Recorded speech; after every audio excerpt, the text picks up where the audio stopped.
Hi friends, ఈరోజు మన special Andhra ఆవకాయ పచ్చడి.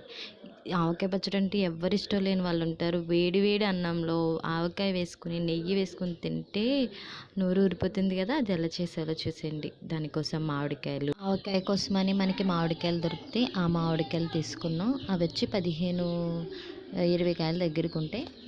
ఆ తర్వాత 200 గ్రాములు మెంతులు, పావు కేజీ ఆవాలు తీసుకున్నాము. వాటిని ఇలా పొడి చేసి పెట్టుకున్నాము. ఆవాలు వచ్చి 2 కప్పులు వచ్చాయండి. మెంతులు వచ్చి 1 కప్పే వచ్చింది. అదే కప్పుతో కారాన్ని తీసుకున్నాము. దగ్గరగా కప్పున్నర లేదా 2 కప్పులు పడుతుంది.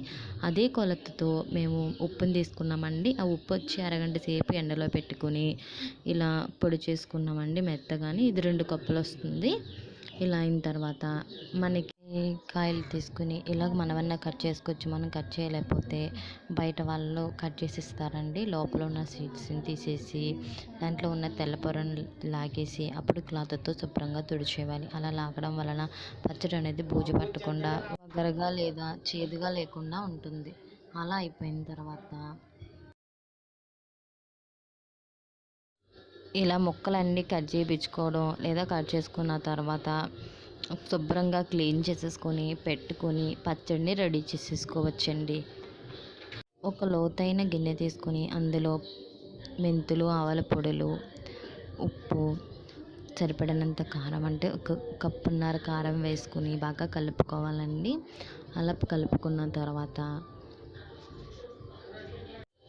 ఈ మిశ్రమాన్ని అంతటిని ముక్కల్లో వేసి కలపాలండి. అలా తర్వాత మనకి కప్పున్నర లేదా 2 కప్పులు ఇంకా ఎక్కువ ఆయిల్ పడుతుంది. అది వేరుశనగ నూనె లేదా నువ్వుల నూనెని ఇందులో వేసుకుని బాగా కలుపుకొని ఒక ఎయిర్టైట్ కంటైనర్లో వేసుకొని మూత పెట్టుకోవాలండి.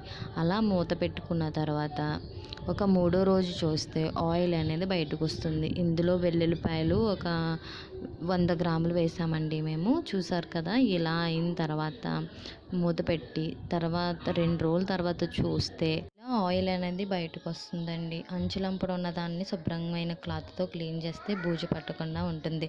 అంతేనండి, ఆవకాయ రెడీ. ఇలాంటి ఎన్నో వీడియోల గురించి నా ఛానల్ని విజిట్ చేయండి. నచ్చితే లైక్ చేసి, షేర్ చేసి, సబ్స్క్రైబ్ చేయండి. Thank you for watching.